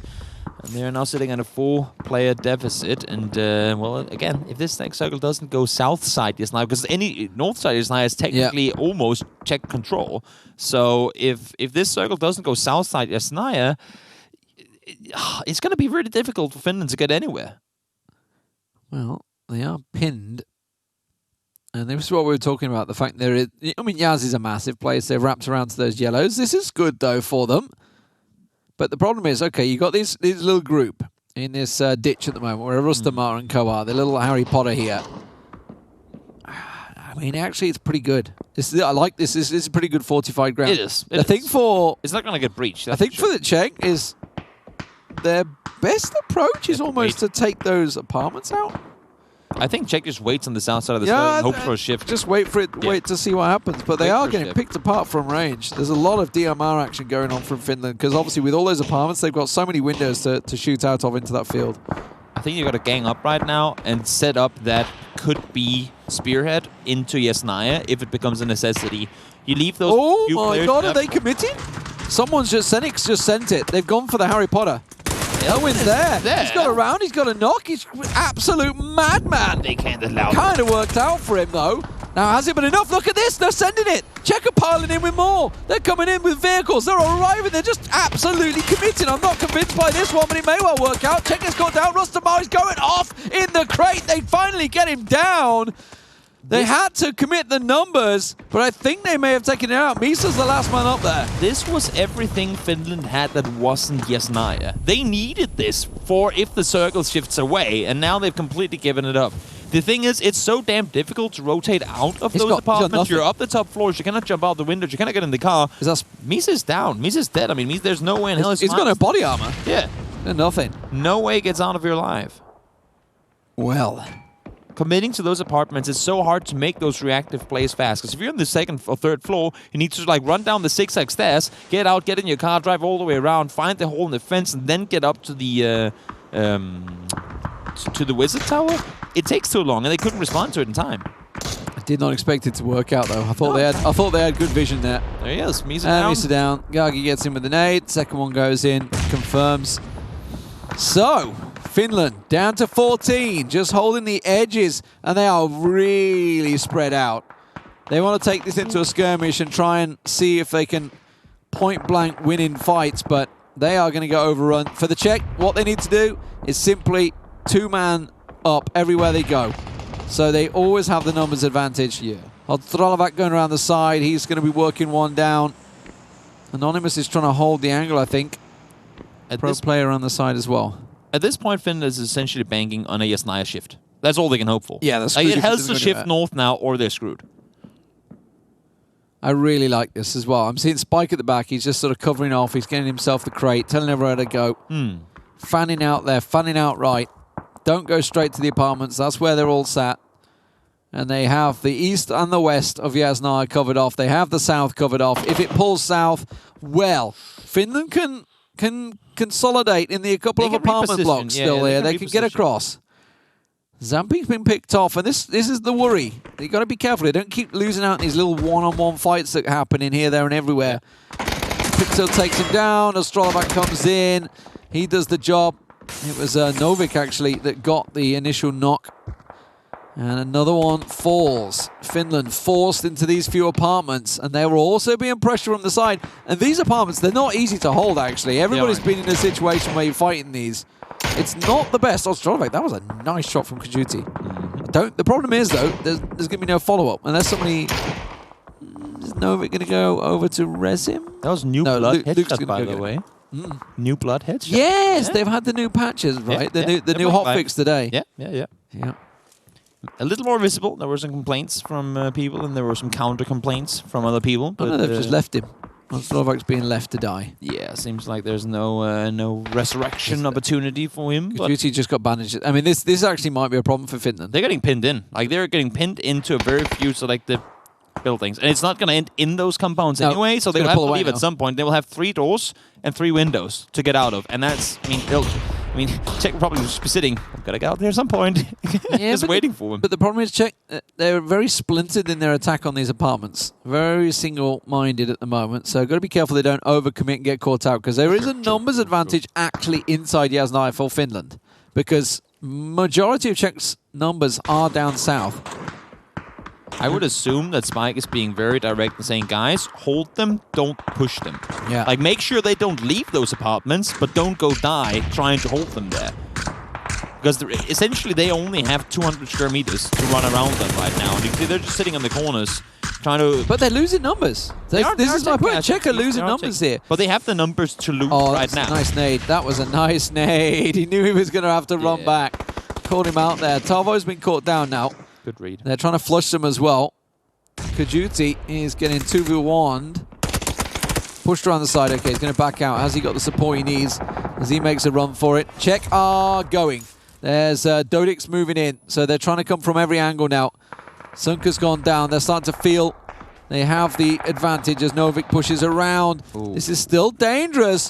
They are forced into almost one apartment at the moment. Sakura gets another. Willu gets another. This is still very dangerous for them. Willu finally goes down. They are losing the numbers advantage. 17-9. That's going to switch in a moment because there was a couple more down there for the Czech Republic. They need to get those back on their feet. This should be a call for Here's the circle to shift. Hold the horse, back off, Yep. do not fight. Everyone get your butts out to that wizard tower and wait for the finish push out. Yep. There should be no reason for any Czech players to go down from between now to when this circle starts closing in. Yeah, the 5 players that are in the top north side here are literally they're just a brush. They're sweep them forward, sweep them forward, keep moving them forward. And this is the kill line. Everybody has to come in towards them. Finland are in all sorts of trouble. It's going to be 3-0, and Finland they need to pull falling. off magic. They need to pull off absurd magic to bring this one home. Czech Republic really looking very impressive. Here we go, sending it in with a buggy to a hay bale. That's really all you can do. Where do you go? Yeah. Fortunately, you can't destroy the hay bales because we're on 1.0, right? Yeah, that's the only yeah. positive they have to work with, and it's not a lot. And the thing is, as you can see, I talked about the walls. You're pinned in between 4 or 5 different, very specific, like 5-meter wide exits. And these guys are just tunneling their 6 exits on those like small windows. I feel like Pixlet just got shot by his own teammates there. Most likely. When he was in the area of Finnish players. Yeah, well, he's nailing them. He's getting the perfect flank on them all. Guys, stop it. Stop it. I'm trying to be incognito over here. So now everyone that was behind Finland did get taken down. They're dead. Which is why it's 13-4. Which is why Czech did lose players, but they still have the numbers. It was worth these the 4 loss. players, they can't do anything about this now. They're all dead men. Lost HD goes down. 3 left. They were up 20-11, and every 1 player they lost gave them essentially 30 more seconds of control of them being pinned in. Like, they were sheep herders. So, like, they were the dogs herding sheep into that very corner building, and they got them. Sakura's been doing work, but there's nothing left Just to get him. Tovo and Sakura. This isn't 4 even kills inside the for Tovo. I think he's just going to nade himself. Yep, that's it. He's done. The one admit defeat. Boom. Would have been nice if it was Mika sitting in that building in the end there. Like, I will go down with my ship. The bunny suit. 3-0 for Czech Republic. Now things are starting to look really difficult for Finland. Yeah, that's not the plan they had when they took over Yasnaya and had that triangle. And honestly, I was surprised that the Yeehaw push onto the Harry Potter worked as well as it did.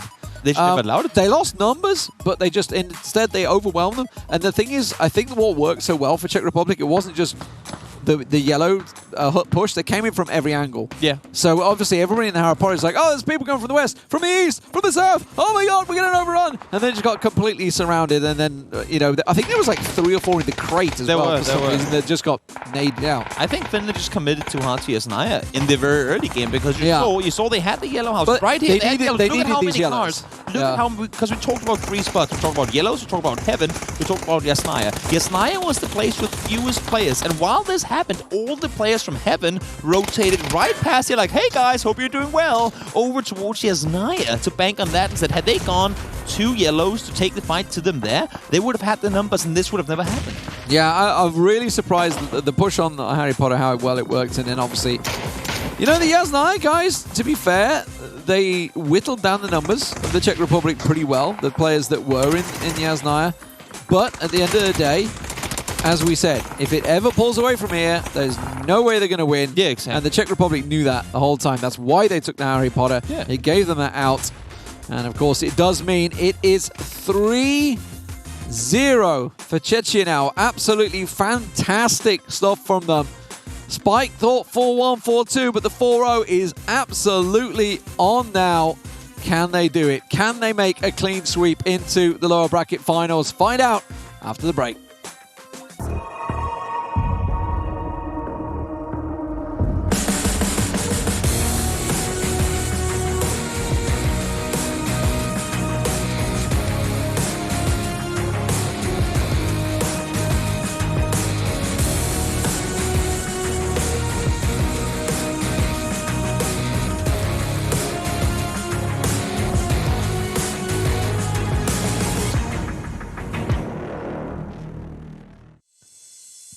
Welcome back, ladies and gentlemen, to the GLL Nations Royale. We are in the lower brackets right now. I am Lee Demon Smith. This is Toby. And Toby, the Czech Republic are absolutely nailing Finland 3-0. And now we move on to Sanok. This could be done and out within the next 10 minutes. They have only got one win of their maps they wanted to win on so far, according to Spike. Yeah. And now we're going over to one more they wanted to win on. They were not confident in their own goal. They thought Finland would be better, but clearly Finland has been playing with the tail between their legs throughout the entire first games. And not to say anything against them, because they're all great players. It's just the responses or the responding from the Czech Republic team has just been every time, and Finland hasn't known what to do about it. And that's always what we've talked about in the Nations Royale. Obviously, we think of when Turkey had their big wins, it was all about the discipline, how well they responded, communicated, etc., and repositioned. You know, they pulled out of fights or got the positions. And playing with the open picture rather than you know, playing with in a squad mentality effectively. You know, playing almost Battlefield-like effectively, Conquest Battlefield-like. Like you are the general taking over sort of areas. Yeah. So it's Sanok. What are we going to see? Are we going to see anything crazy? These are the players for both teams, the Czech Republic and Finland. Some very big names in both teams. And at the moment, Czech Republic look like they're going to be steaming in to the lower bracket finals versus either Germany or Russia, who are going to be playing after this matchup. I think around about 7:30 is the scheduled start. I don't know whether it'll be any earlier. We will find out. But at the moment, 7:30 is the current allocation. Players like, you know, Jemti Samti, Mexi, none of those are playing for Finland in this game.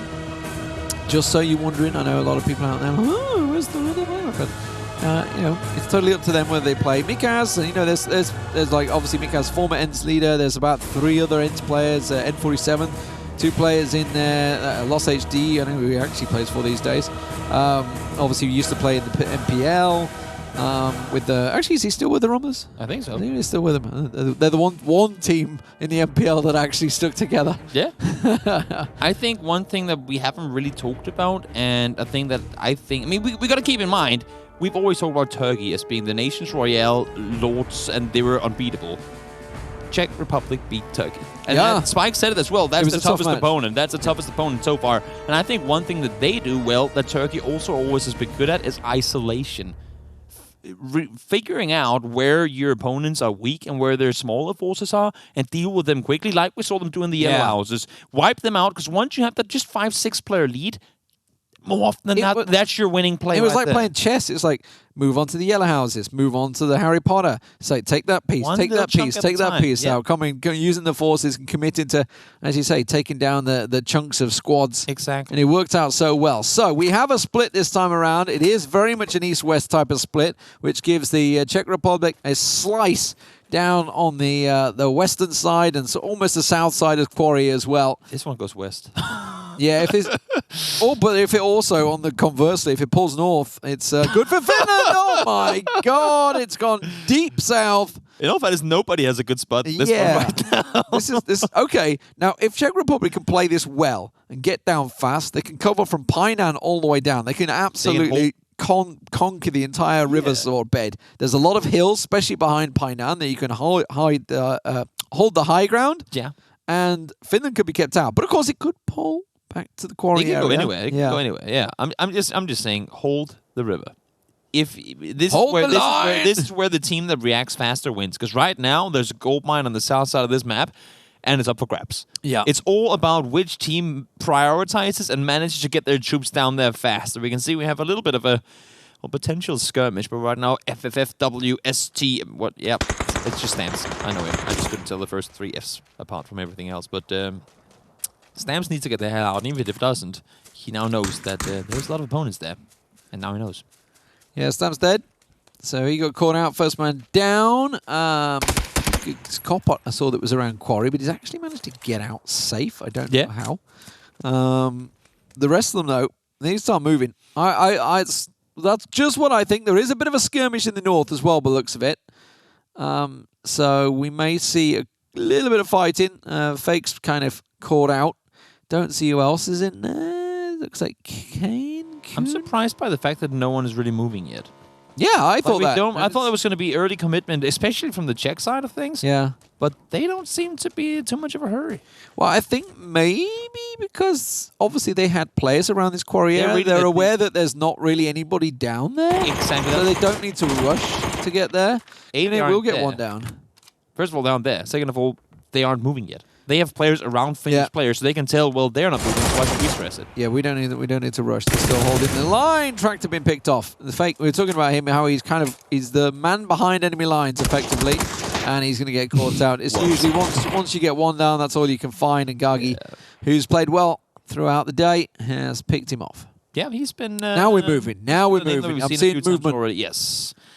Had to get the essentials before making the run. Freakill is, he's become the beacon. He's become the lighthouse on the south side to try and prevent boats from entering the harbor. I think that's what he's there for. It's like, if any boat comes around from docks, I will be the one to call it, beep, beep, beep, beep, enemy submarine approaching. He is literally just like... He is the harbor guard. What do you call it? Harbour Master. Harbour Master, exactly. Have you paid your toll to enter this area? Nope, you are going down. Mooring fees. That's what he's doing, essentially. So, yeah, the Czech Republic's all making their way down south. There are still a couple on the south side. I feel like Ostrovac's about to get overrun down south. Sakura is still tracking someone. He's sensing it. But Jumpy, he's down there as well in the cave. He's on the edge, but Jumpy turns and gets some decent shots down, but another one comes from up on high. Sunker takes him down and finishes him off. This is all south of Quarry, of course. This is essentially Finnish territory. So it's him who's out of position. I feel they've been too slow here. I think Finland can get over to Camp Charlie and across. They could, but again, it's these solo players. I mean, now he wasn't there on purpose to hinder them, but it's them having to stop with, you can see how many players there are here. Yeah. It's them having to stop and spend those 15, 20 seconds finding that one player that allows for the Czech team to go, while you hold them off, we send it. The problem is, what I'm seeing for Finland is, if they commit to that, and this is the time where they need to try and make that push and get sort of into that centralish area.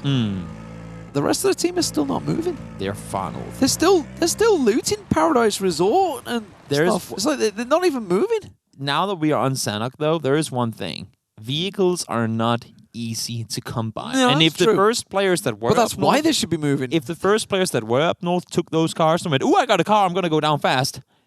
Remember, you might have 6 cars in total from Paradise and north. And if the 2 first guys goes down without taking anyone with them, and we're talking 2 Seek bikes, we're talking tuk-tuks that are going slower than you could have run up those. I mean, they just First of all, I was like, no, you it's made too me slow. It's you too made me slow. stop. I can't get up the hill anymore.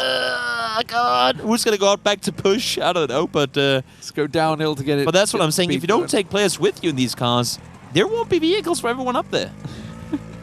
Win, win, win. See, Tabu was like, come on. But they're all getting caught in the blue. I was wondering why they weren't moving. There's so many of them out in the blue at the moment. Yeah. In Finland. I mean, I know they're blue. This is their colour. I was just gonna say camouflage. But this is what we're talking about. If we can get the map up, we can see basically the Czech Republic hold the entire western waiting. side now. This is what we thought. And They're Finland positioned. are sitting on the east. They've made no attempt to get across.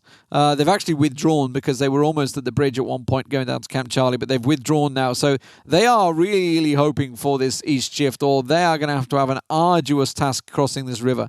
Vice versa. Who's that going out to that? There's a crate dropping out there. Double was taken. There's somebody else there as well. They're both getting the big crate. I think it is double, but his... Come on, yeah. you can do it. Come on, Rustamar.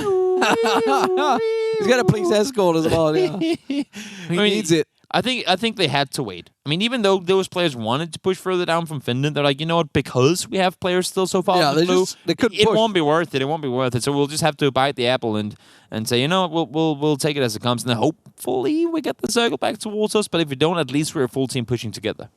But Painan has kind of been left open, so that is an opening for Finland. Okay, It goes there's to a Camp chance, Charlie. there's a chance. Finland could have been there. They had the chance. They were just too slow. They're still in on the eastern side, and at this point, I don't think there's any reason to try and establish a beachhead on the west side. Like, there's no reason for them to cross now until the circle forces them to.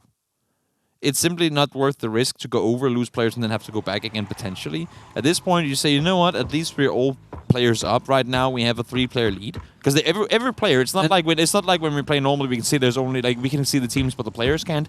They have this 31 to 28 logo in the middle of their player screens too, so they can see right now they're up by 3.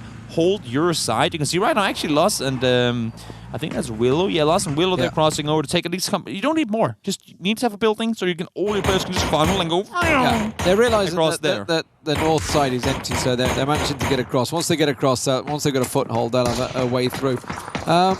Seems like I'm also not mistaken. It's not going to pull away from water on phase 3, right? So we should be fine. So there's no reason to panic, and they're getting caught out though. They're losing numbers across the river. This is what I was saying. Don't cross so. Yeah, they've crossed right next to Camp Charlie. That didn't make much sense. They need to go further north. You had to control north. I mean, you could have funneled your troops on that compound and just said we even have a bridge right now. They have a free bridge and they're losing players trying to cross. Well, the word's got out now. Everybody's starting to head north. It's there's initial players. Vasku is back on his feet.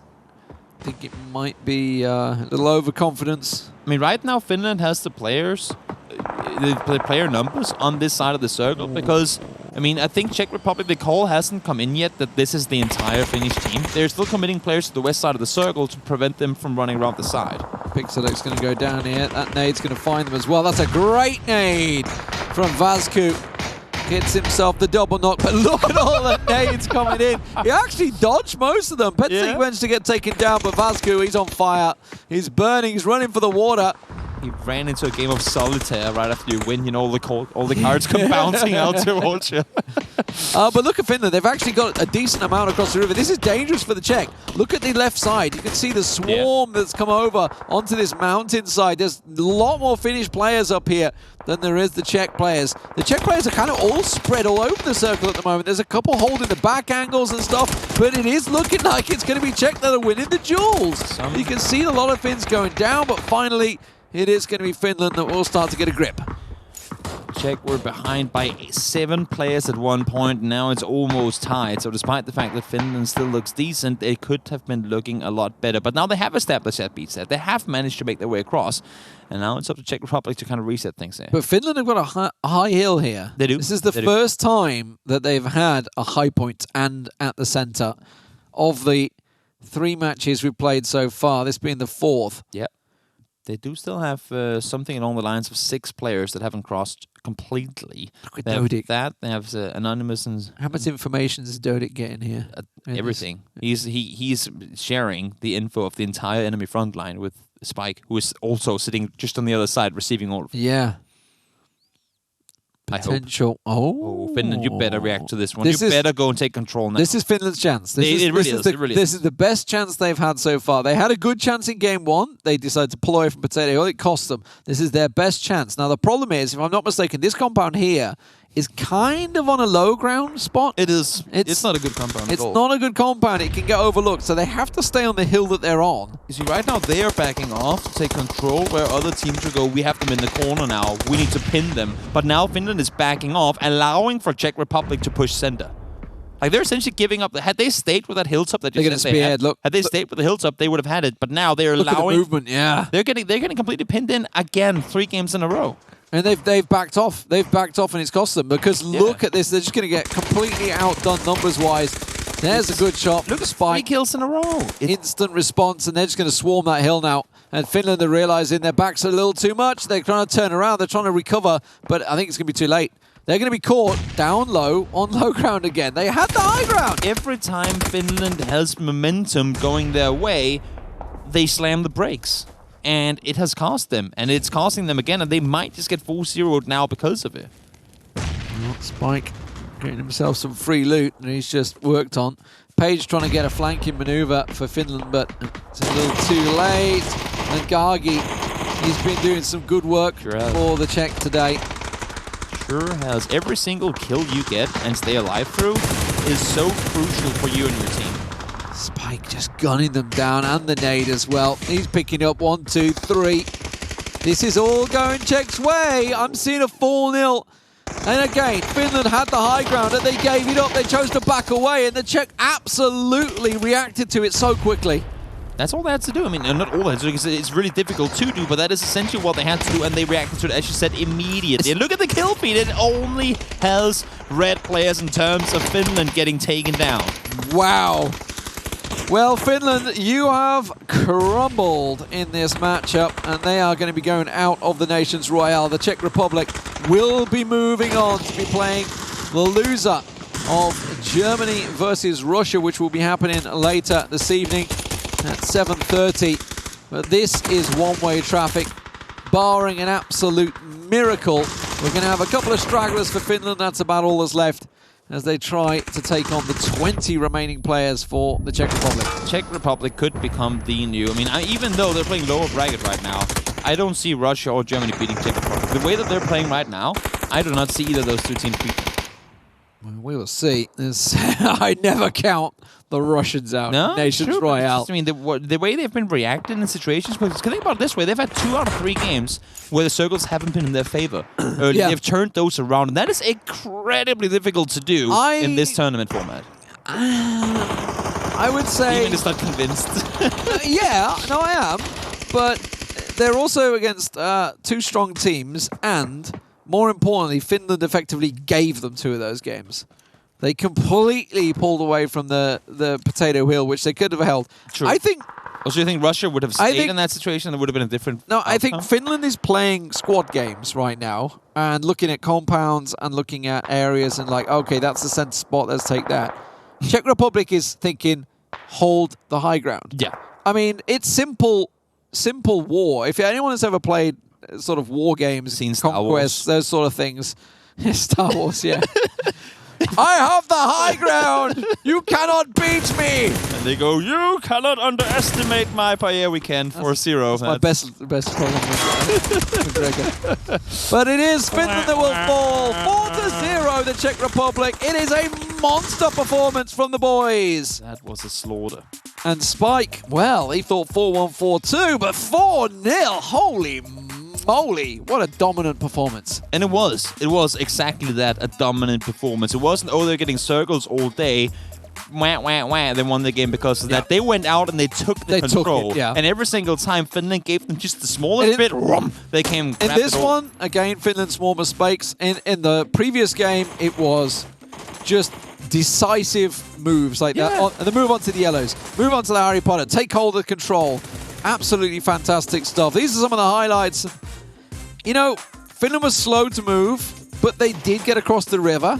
And once they got across the river, they got that high ground. He felt that maybe there was a mistake made. This was where it was starting to turn. Vasku would distract him well. They were taking the hill at this exact moment. So suddenly, Finland are looking good. Things are looking to work out well. But then they just backed away again from the high ground. They had it. They had the position. They had the numbers by 5 at one point, I believe. In terms, like, if we counted knocks as well, I think Finland were up by 5. They had the hilltop. I said they should react to the circle, but reacting is not always going back and trying to take a center position. It's using the advantage you have now to hold the advantage out. And they essentially just gave. And we've not been seeing that. We've not been seeing people. Okay, circle's gone further north. It's all us. Great.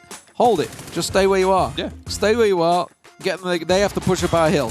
We have the rocks, we have the trees, we have everything up on this high hillside, and they were just caught backing away, and then Czech Republic just funneled into the one spot. Thank you very much. We have the hill spread out, gunned down everybody else. Every step Finland took back, thinking, oh, we get a better spot, is them giving up more space for the Czech team to push in. What we need for future Nations Royale captains is some RTS StarCrafty style players. Someone that's played Supreme Commander maybe many years ago or Subcom 2. Maybe D-Man captain next season. Actually, I did get German asked. captain or D or no, I was asked to be the UK captain, but I said I'd rather commentate it.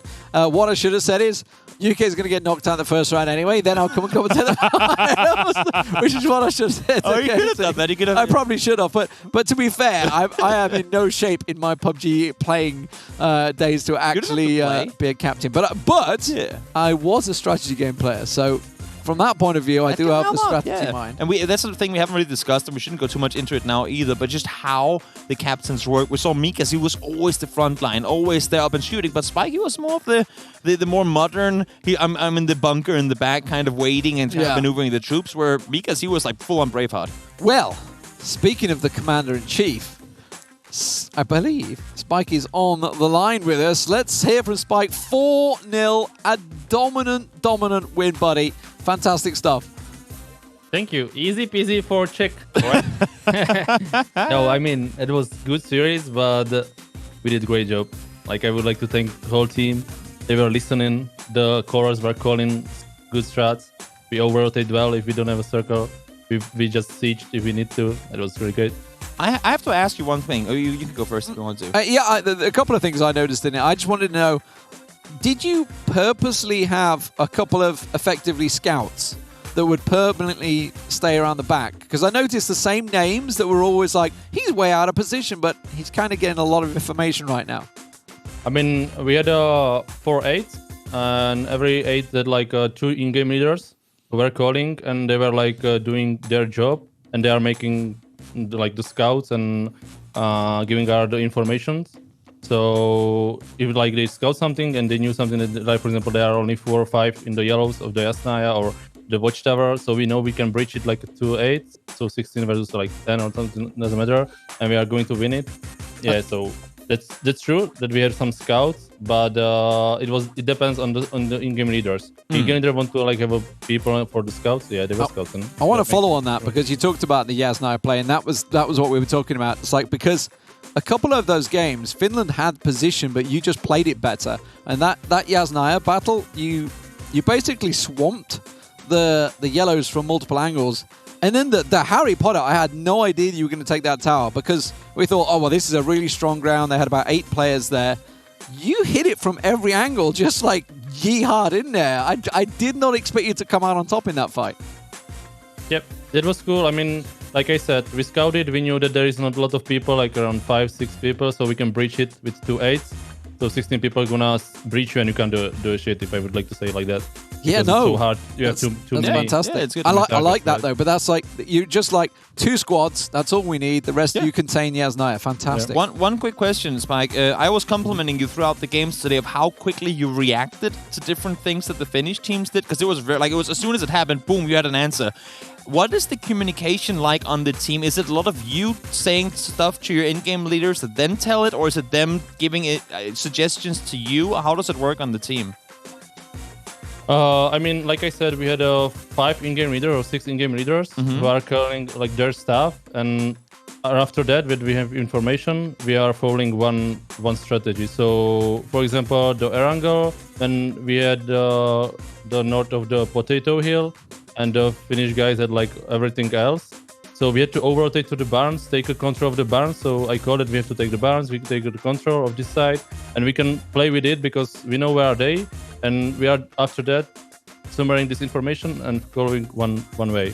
So that was like about 5-6 in-game leaders, but only one way we are following. That's great. Were you surprised by that first game, the Potato Hill fight? Because they had everybody on Potato Hill, and then they went south, and then it hard shifted north. Were you a bit surprised by that one? Yeah, I mean, they give us a lot of space every single map. Like when we were playing versus Russians, they were closing the edges, and it was so fucking like tough to rotate, to over-rotate. But Finland, they were doing huge mistakes, and they were opening the angles, and we just use it.